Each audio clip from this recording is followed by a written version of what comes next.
बिस्मिल्लाहिर्रहमानिर्रहीम। किड्स, हमने रुकना नहीं है, हमने बढ़ते जाना है। We are going to start our math work. Firstly I mention a date and day. It's 7th April 2020 and day is Tuesday. Today we write 1. Last day हमने राइट किया था 0, आज हम राइट करेंगे 1. स्टेट 1. आप लोग को पता है 1 कैसे राइट करते हैं? डॉट के ऊपर, डॉट से हम स्टार्ट करेंगे, स्टेट 1 आना है हमने स्लांट में राइट नहीं करना और हमने अपने ब्लॉक से भी आउट नहीं करना, ये हमारा रॉन्ग 1 राइट होगा। ओके स्टूडेंट्स, हमने स्टार लेना है ना, तो हमने स्टेट 1 राइट करना है प्रॉपर ब्लॉक में। Okay, how many apples are there? 1 apple. How many apples are there? 1।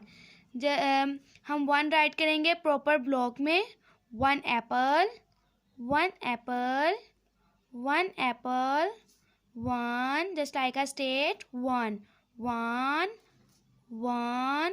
1 apple, 1 apple। कोई भी स्टूडेंट्स ऐसे राइट नहीं करेंगे और आप लोग को प्रीवियस लेक्चर में भी हमने 1 राइट किया है, सबने अपनी बुक्स पे 1 राइट कर चुके हैं। ओके, हम अगेन 1 राइट करें और आपने ये 1 अपने रफ कॉपी पे अगेन अपनी मामा को राइट करके दिखाना है। और जैसे आप लोग को टीचर ने बताया, प्रॉपर स्टेट 1 आना चाहिए और स्लांट में नहीं होना चाहिए और ब्लॉक से आउट भी नहीं करना है। और इसी तरह हमने रोज़ लेक्चर देखने हैं और अपने लेक्चर को देख के अपनी रफ कॉपी पर राइट करके अपनी मामा को दिखाने हैं और प्रॉपर स्टेट होना चाहिए। ओके स्टूडेंट्स, अपना ख्याल रखिएगा और हमने बढ़ते जाना है, हमने रुकना नहीं है। ओके स्टूडेंट्स, अल्लाह हाफिज़।